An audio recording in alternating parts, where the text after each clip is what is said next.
Hello, everyone. If you like what I'm doing here, please consider subscribing, liking, and commenting. It would really help the channel out quite a bit. Thank you very much.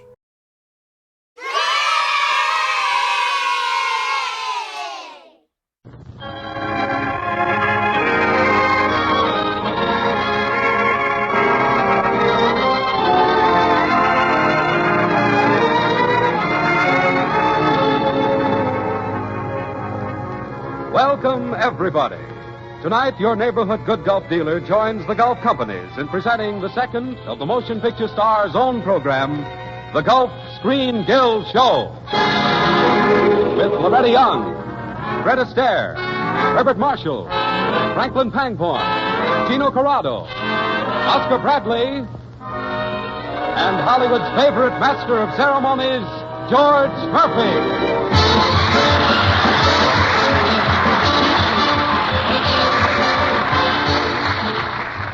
Good evening, ladies and gentlemen, and welcome to the second Screen Guild Show, Hollywood's own program, written, directed, and acted by the greatest names in the motion picture industry, for the benefit of the Motion Picture Relief Fund. Last week it was a review. Next week it's a dramatic show starring Betty Davis, Robert Montgomery, Basil Rathbone, supported by Louise Beavers. Each week we bring you a different type show with a different cast of stars. Tonight it's a musical comedy, Miss Brown of Worcester, directed by Ernst Lubitsch and written by Dwight Taylor and Arthur Sheikman, under the musical direction of Oscar Bradley. Ready, Oscar? Lights. Music. Curtain.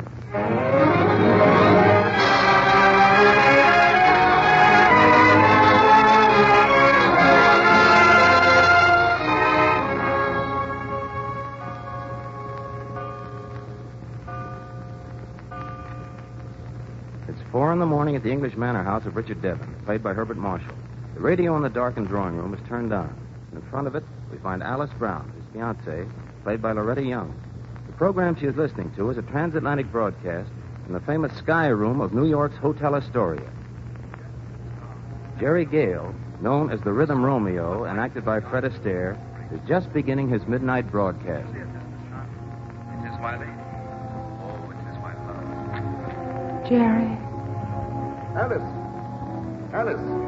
Is that you down there? Yes, Dick. Well, what on earth? Well, you know what time... Oh, darling, are you ill? No, I'm all right. I woke up and heard the radio playing. Oh, You're sure you're all right, Alice? quite sure. I just couldn't sleep, that's all. I don't wonder. Poor girl. That dinner last evening to meet my family must have been a frightful ordeal. No, it wasn't. But they approve of you, darling. Dick, I want to ask you something. Yeah? Here, let me put this shawl around you. This place is a refrigerator. You have a red nose for our engagement party. Dick, would you say a girl was, well, immoral to be in love with two men? Oh, depends on the girl. Who is this unfortunate female? It's I. Oh, well, in that case... Huh? What did you say? I said I'm the girl, Dick. Oh, now, wait a minute, Alice. I suppose I should have told you before I left New York. Well, it might have been a little less of a shock. After all, a man doesn't expect his fiancée. Would it be a breach of etiquette to ask the name of my rival? Jerry Gale.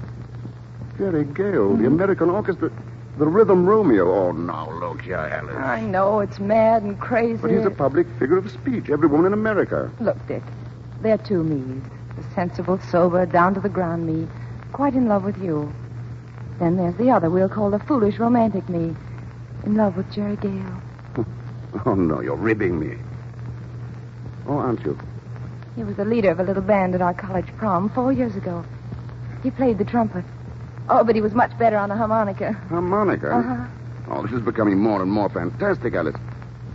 How long did you know him? A weekend? Only a weekend? Yes. And I never saw him again. Well, doesn't it occur to you he must have changed a lot in 4 years? Oh, he has. Of course he's changed. And I'm the one responsible, Dick. I made him the Rhythm Romeo. Now, really, Alice, I can believe a lot of things, but... I introduced him to Shakespeare. You mean William? Where? A lake on the campus, in a canoe in the moonlight. I recited Romeo's speech to Juliet. And now he begins all of his programs with that same speech. Well, his meat was atrocious. He told me he'd always remember that night. Remember me. Every time I hear him, I know he's looking for me, searching.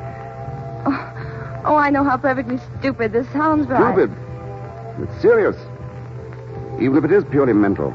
We've got to do something about it. Yes, I know, but what can we do? Return to America and see this Jerry Gale. Oh, Dick, now you're being silly. I've waited so long for you. I can wait a little while longer. Until I'm sure of you. But, Dick... Don't worry. If you find he's the one, I'll bow gracefully out. Oh, no, Or if he's not, you can forget him. Isn't that the sensible solution? Well, Exactly. We'll sail for America on the very next boat. You're going to feel better or worse within a fortnight.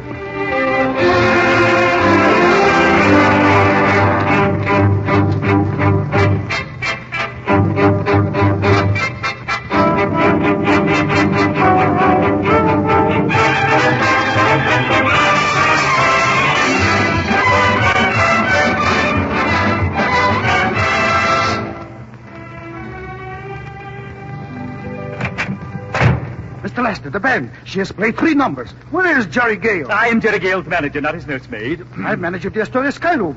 And Jerry Gale comes on time or I'll make you lots of trouble. 30 musicians, 2 arrangers, 3 chunks of music, a harp, and Jerry Gale to look after. And you think that you can make me trouble? Ha ha! Ha ha! Right back. I go, but I tell you, Romeo roams at 10 o'clock or he roams. You think I could take him out of a hat? Hello, Lester. Oh, so there you are, Jerry Gale. Where have you been? On the corner of 47th and Broadway, playing a harmonica for 3 little dirty-faced kids to do the shag. Any objections? If the management ever hears of this, We made 40 cents before we got chased by the cops. Not bad, huh? you'll ruin everything. Everything that I built for you. I and Shakespeare raised your salary to $2,000 a week. Look, Lester, you and the Bard have done a lot for me, but honestly, I get so tired of spouting couplets. Maybe you're satisfied with this rhythm Romeo you've created, but I've got to live with him, and I don't like him. Oh, stop that.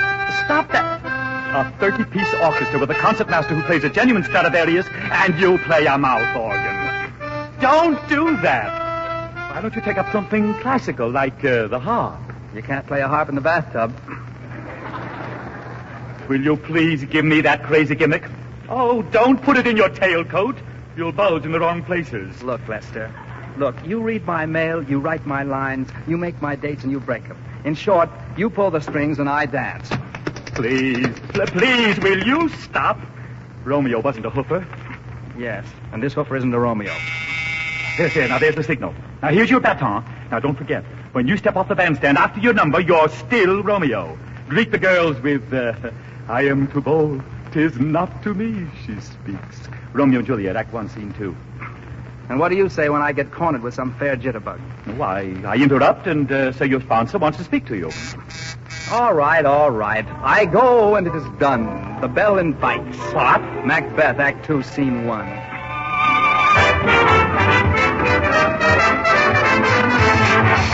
This can't be love because I feel so well. No sobs, no sorrows, no sighs. This can't be love, I get no dizzy spell. My head is not in the skies. My heart does not stand still, just hear it beat. This is too sweet to be loved. This can't be love because I feel so well, but still I love to look in your eyes. Very much. Thank you, everybody. Thank you, ladies and gentlemen. So that's the Jerry Gale we've come 3,000 miles to meet. Yes, Dick. Looks quite a decent chap, Alice. He's just as I remembered him. I'll see if Mr. Gale will join us. Oh, look, Dick, he's seen me. He's coming over. Oh, Mr. Gale, will you play Two Sleepy People? I am too bold. It is not to me she speaks. Oh, Mr. Gale, your music is too wonderful. I am too bold. It is not to me she speaks. Hello, Jerry. I am too bold. 'Tis not to me she speaks. Nice reading, old man. Thanks. Jerry, don't you remember me? Remember you? Well, of course. Why, you're, Alice. Alice. Well, what do you know about that? Alice, Brown. Brown, certainly. Alice Brown, of course. The Fall Festival at Wellesley. No.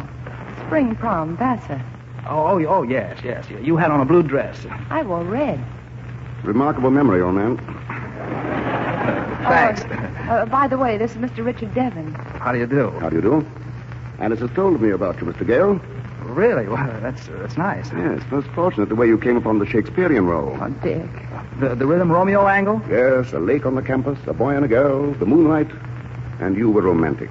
No. A hamburger joint on Main Street, me and my manager. It was raining and I was broke. But, Jerry, You see, one of the boys in the band made a play for the waitress, and she said, lay off, Romeo, and the idea came to Lester just like that. I've been the rhythm Romeo ever since. Dick, let's dance. Honest, darling, you know I don't tango. But you do, don't you, Mr. Gale? Oh, I couldn't possibly leave you alone, Dick. Nonsense. I'll order dinner for you while you're dancing. Go ahead. Go ahead. Well, I suppose we could dance. I suppose we could, if you like.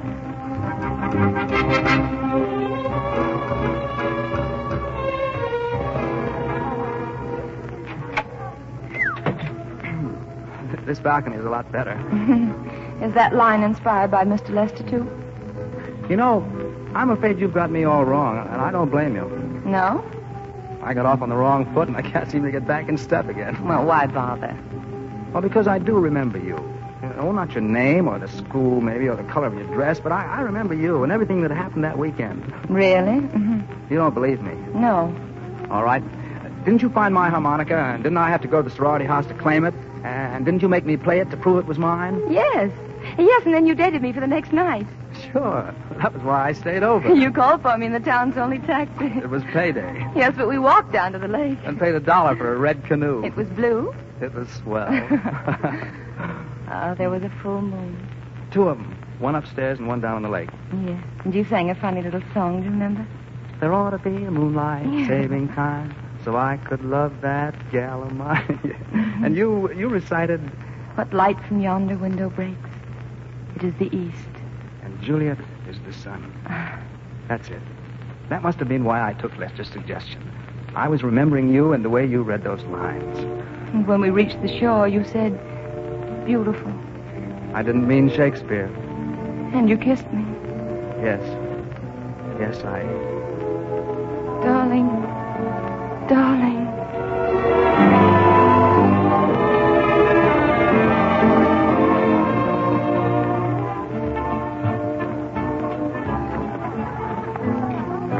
Pardon me, I'm Mr. Lester, Mr. Gale's manager. He was at your table a few moments ago. I wonder if you could tell me where Yes, he... certainly, yes. He just stepped out on the balcony with my fiancée. Oh, thank you. On the balcony? With your fiancée? Oh, my heavens!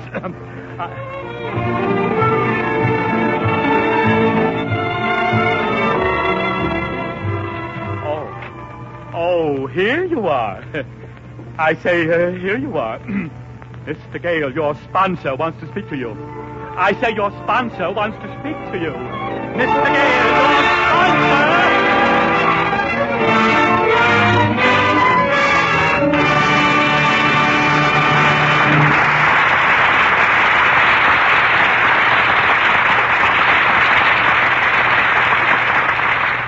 You have just heard Act One of Miss Brown of Worcester with Fred Astaire, Herbert Marshall, Franklin Pangborn, Loretta Young, and Gino Corrado. Now, before we bring you Act Two, we'll have just a few words from John Conte. Ladies and gentlemen, in your neighborhood, perhaps just around the corner, you'll find a good Gulf dealer. He is an independent merchant who conducts a business to serve you with your motoring needs. We are proud to say that he handles petroleum products which are uniformly high in quality. Of equal importance is the service which he renders.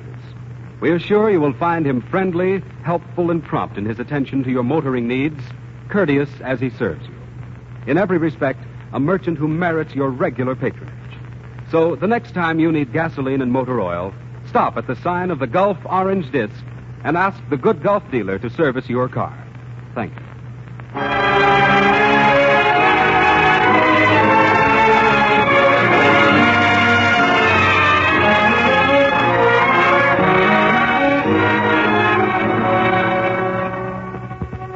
The curtain is about to rise on the second act of our musical comedy, Miss Brown of Worcester. Alice Brown and her former love, Jerry Gale, the famous orchestra leader, have been doing the town for the past 2 weeks with a man she is engaged to marry, Richard Devon.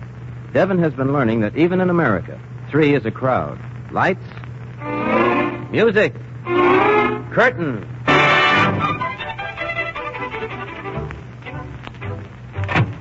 Well, where have you been?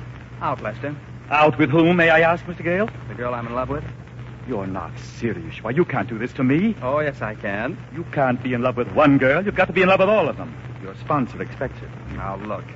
I got along all right when I wasn't the Rhythm Romeo, when I didn't know what a sponsor was. Yes, and I had a darn sight better time. You're comparing hamburgers to caviar. I like hamburgers. What's the name of this siren? Alice Brown. And she's not a siren, Lester.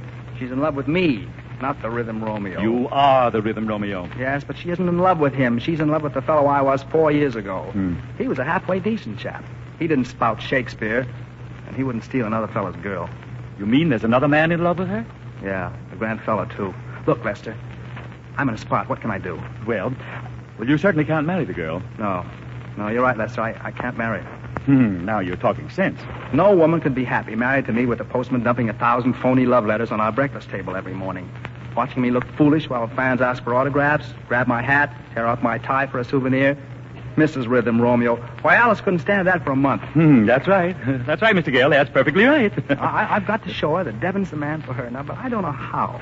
Well, you just leave everything to me, Mr. Gale. I'll think of something. A Lester never fails.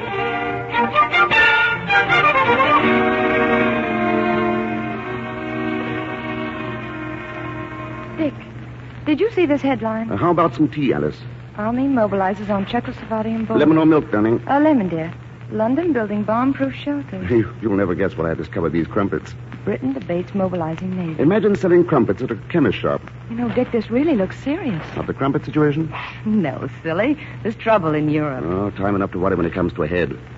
Marmalade or gooseberry jam? Marmalade, please. Oh, gosh, I'm glad we're in America and out of it. Well, if they have to roll up their sleeves and go to it, I'm still a captain in the Naval Reserve.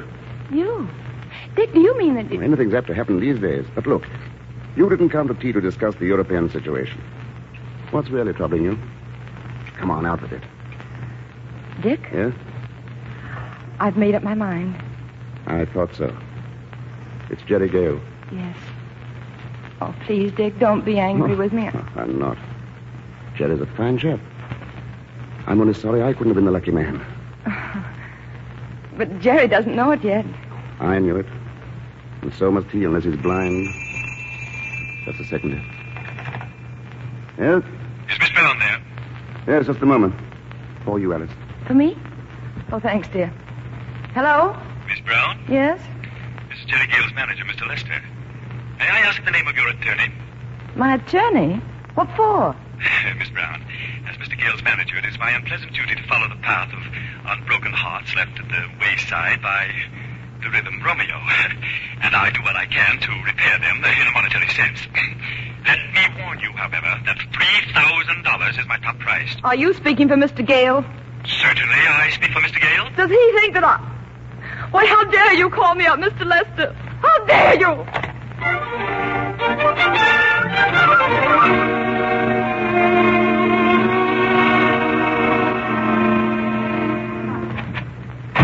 Where's Gale? Rehearsing his orchestra. Oh, he'll be through in a moment. Sit down. Have a cigarette? A drink? No, I don't want to drink and I don't want to smoke. I want to see that bounder Gale. Well, let go my coat. No use getting excited. Let me go. Well, Dick. Mr. Bounder, I mean Mr. Gale, oh, for heaven's sake, do something. Dick, what's the trouble? I came for the $3,000. What $3,000? The $3,000. Did you sell me something? Do you pay off by check or does your Mr. Lester keep the cash on hand? Look, Dick, what's it all about? Mr. Gale, I can explain. Explain? Better talk fast, Lester. You better talk fast and well. Well, after our little talk this morning... Oh, so you and Gale did have a talk. Oh, sort of a talk. Oh, but Romeo, Jerry, I mean Mr. Gale, he doesn't know my talk. Lester, calm yourself. Who's calm? Nothing's the matter with me. I'm perfectly excited. You told me yourself that you shouldn't marry Miss Brown, so I only pretended to offer a settlement on the phone. I only... A settlement? Why, you wart. You pygmy. You smidge. Oh! I'm beginning to get things straight. Look here, Jerry. Why shouldn't you marry Alice? Oh, because you can give her a sane, decent life, and I can't, Dick. Because I'm a streamlined Shakespearean phony. Alice doesn't think so.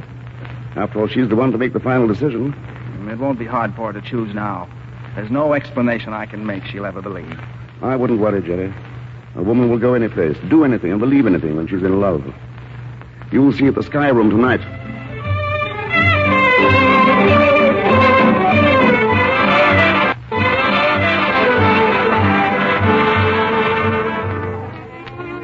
But why, Dick? I never want to speak to Jerry again. I never even want to see him. Why must we come here tonight? Because you're really in love with Jerry. You're angry now. Your pride's been hurt. But he's a great fellow. And you'll be very happy together. I know that. Dick, don't you see that? When two people love each other, there has to be a lot of understanding. You told me this afternoon you loved him. You love him now, don't you? Hello, Dick. It's all right, old boy. I'll be back in a little while. Alice, I don't know what to say. I don't know if there's anything I can say. You see, I've got so in the habit of speaking for this rhythm Romeo that I can't talk very well for myself. There's your music. I'll be right back. No, I'll sing it from here.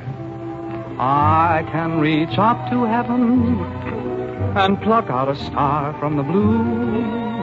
It's true, but only when you're in my arms. I can live without riches and still have a million or two. It's true, but only when you're in my arms. Though I'm ambitious, my wishes have always been simple and few. Give me the moonlight, the music, and sweetheart, an armful of you.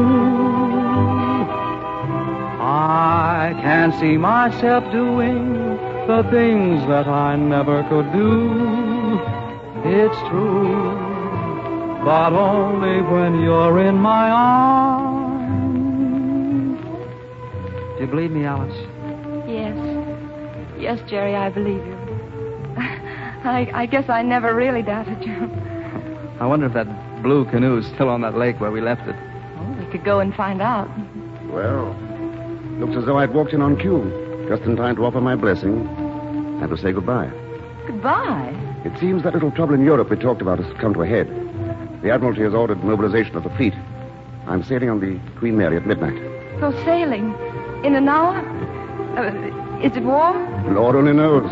Anyway, I'm off. I've just time to drink to your happiness, pack my bags, and make the boat. It's plain water, so I'll make it a plain toast. Here's to Shakespeare, 1938 version. Romeo gets girl. Goodbye, Alice. Luck, Jerry. God bless. Dick. Gee, what a swell fellow. He gets his orders and goes. Sure. No sea and submarines. With a man like that on your side, you can't lose. England can't. But we can, Jerry. We may never see him again. Well, what can we do? Well, I know what we ought to do. So do I. Jerry, I've got to go after him. Bye, Alice. Goodbye. And, Jerry, I think you're swell. I like you, too. Toasting Miss Brown of Worcester.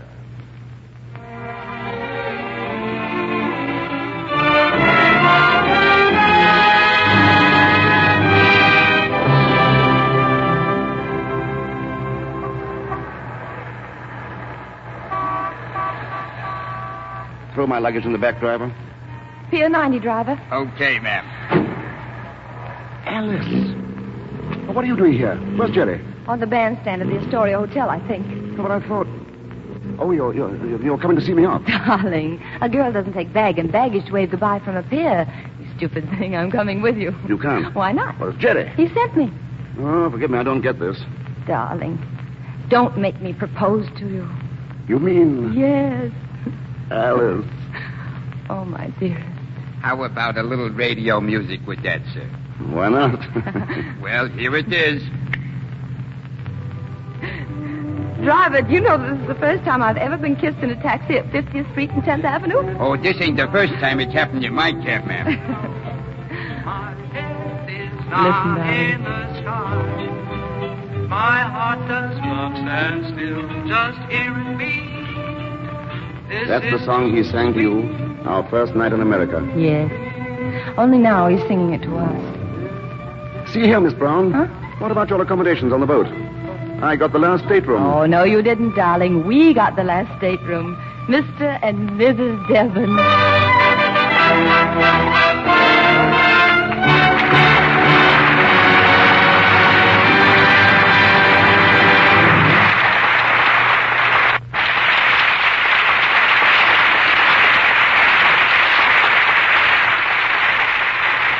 just a moment, Loretta Young, Freddie Astaire, and Bart Marshall will return as themselves. But while they are stepping out of character, here's that stout fella, John Conte. Tonight, ladies and gentlemen, I'd like to say just a few words on behalf of all of us here in the studio.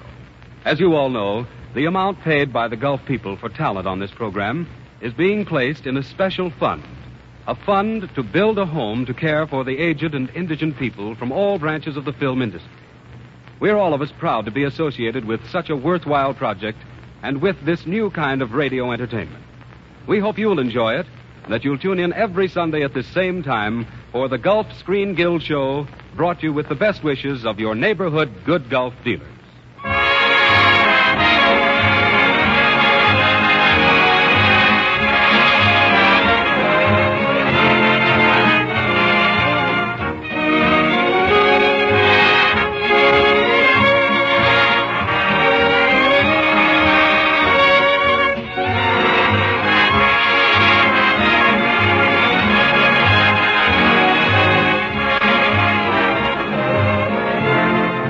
Say goodnight, George. Loretta, before I say goodnight, I want to tell you what a swell job you did. Oh, thanks. And I don't have to tell you how swell I think you are personally. No, you don't have to, but I like it.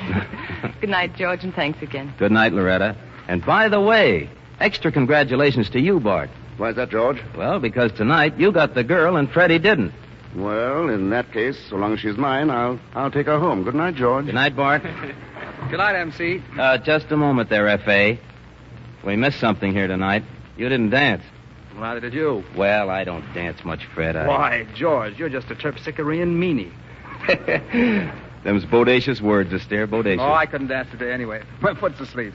It's been that way all through the program. Oh, well, I know how to fix that. It's simple. All you have to do is stamp it. Look. Like this? That's it.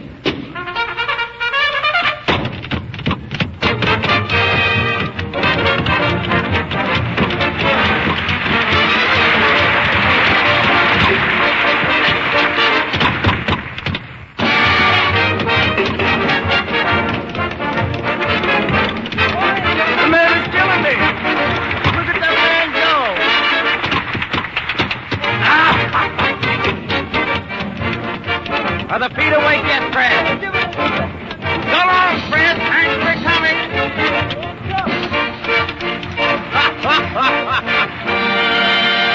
Good night, Freddie, and thank you.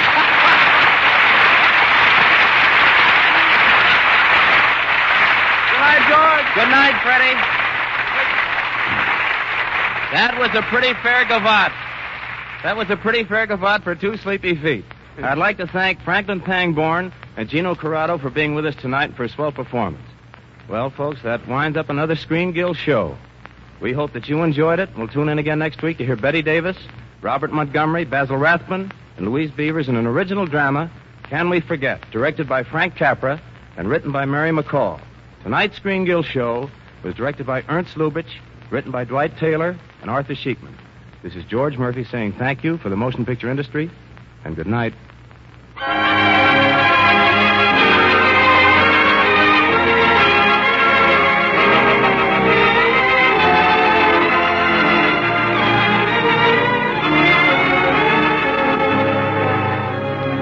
Next week, same time, same station, the good Gulf dealer in your neighborhood joins the Gulf companies in welcoming you to another Screen Guild show with Oscar Bradley's orchestra and your master of ceremonies, George Murphy. This is John Conte speaking. When You're in My Arms is from Fred Astaire's new RKO picture, the story of Vernon and Irene Castle. We are indebted to 20th Century Fox for Loretta Young, who can soon be seen in the picture Wife, Husband, and Friend. Heard on tonight's show were Make Believe and Why Do I Love You from Showboat. Yesterday from Roberta, Thanks for Everything from the show of the same name, and This Can't Be Love from the Boys from Syracuse. This is the Columbia Broadcasting System.